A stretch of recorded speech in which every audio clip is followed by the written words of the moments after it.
Hello दोस्तों, आपका हमारे यूट्यूब चैनल में बहुत बहुत स्वागत है। नमस्कार दोस्तों, स्वागत है आप सभी का हमारे यूट्यूब चैनल में। दोस्तों, आज हम एक ऐसे न्यूज़ के बारे में बात करना चाहते हैं जिसको लेकर राज्य कर्मचारियों के बीच में बहुत ही तहलका मचा हुआ है। बहुत ही कठिन नियम कानून आने वाले हैं जिसको राज्य सरकार संसद में प्रस्तुत करना चाहती है। ये प्रस्तुत होने के बाद आप लोग जो सरकारी नौकरी की तैयारी करने वाले हैं या फिर जो सरकारी नौकरी में आना चाहते हैं उनके लिए एक कठिन प्रक्रिया आने जा रही है, जिसमें आप लोगों को परीक्षाओं से गुजरना पड़ेगा और उसमें कुछ स्तर तक की मार्किंग होगी, जिसमें आपको 60% ऐसे कुछ है, उसमें आपको उसे पाना अनिवार्य होगा। अगर आप ये चीज़ अचीव नहीं कर पाते हैं तो आपको नौकरी से बाहर भी किया जा सकता है। अब हम बताते हैं इसकी डिटेल के बारे में। तो इसमें सरकार ने नियम कर दिया है 5 साल का संविदा का।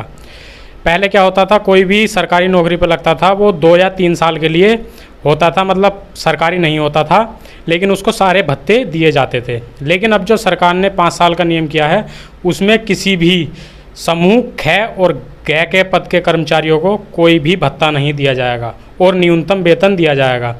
और उनका प्रत्येक 6 महीने में उनके कार्य का मूल्यांकन किया जाएगा और प्रत्येक वर्ष उनकी एक परीक्षा होगी जिसमें उनको 60% अंक लाना अनिवार्य है। अगर 60% अंक नहीं ला पाते हैं तो उनको सरकारी नौकरी नहीं मिलेगी और उनको अपनी नौकरी से हाथ धोना पड़ सकता है। बताना चाहते हैं आपको, तो इस नियमावली के अंतर्गत कौन कौन से अधिकारी या कर्मचारी बाहर रहेंगे उनके बारे में थोड़ा सा बात कर लेते हैं।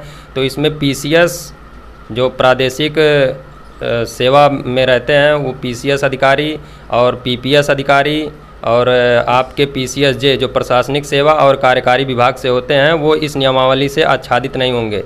लेकिन इसके बाद जितने भी समूह ख और ग वर्ग के कर्मचारी आते हैं उनमें सभी इससे आच्छादित होंगे और उनको इस परीक्षा से गुजरना ही पड़ेगा। परीक्षाएं छमाही होंगी और साल भर में 2 बार मूल्यांकन होगा। दोनों बार का योग आपका 60% से कम होता है तो आपको नौकरी से निकाला जा सकता है। और इसमें जो मृत आश्रित में आते हैं, जो अपने पिताजी की माताजी की जगह नौकरी पाते हैं, ये नियम उन पर भी लागू होता है। वो भी इस नियम से अछूते नहीं रहे हैं। लेकिन अभी इतने दुख की बात नहीं है क्योंकि अभी ये नियम लागू नहीं हुआ है। सरकार ने सिर्फ सभी विभागों से अभी इस नियम पर राय मशवरा किया है, लेकिन इस नियम के बहुत ही जल्दी लागू होने के ज़्यादा चांस हैं।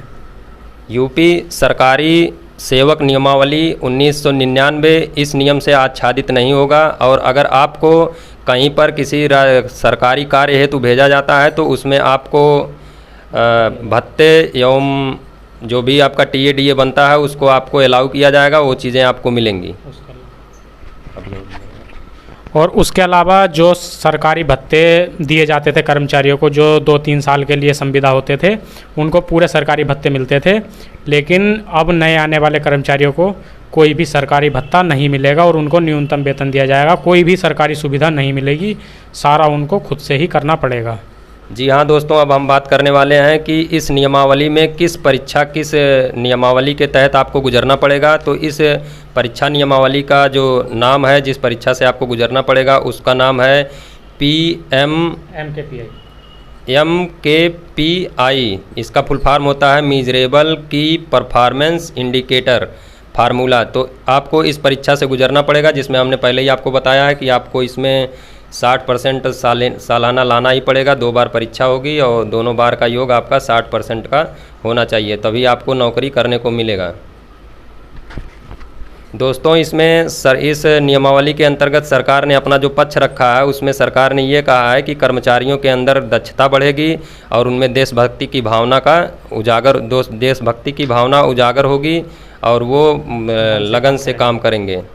जी हाँ दोस्तों, तो अगर आपको हमारे द्वारा दी गई इस नियमावली की संक्षिप्त जानकारी और इसके तथ्यों का सार आपको अच्छी तरह से पता चल चुका है तो आप वीडियो को लाइक कर दीजिए, हमारे चैनल को सब्सक्राइब कर दीजिए और वीडियो को अपने दोस्तों के साथ शेयर कर दीजिए। हमारा नया चैनल है यार, ग्रो करने में थोड़ा साथ दीजिए। धन्यवाद। मेरा भी, दोनों का हमारा सब्सक्राइब कर लेना, अलग अलग चैनल पर वीडियो आएगी। जय हिंद।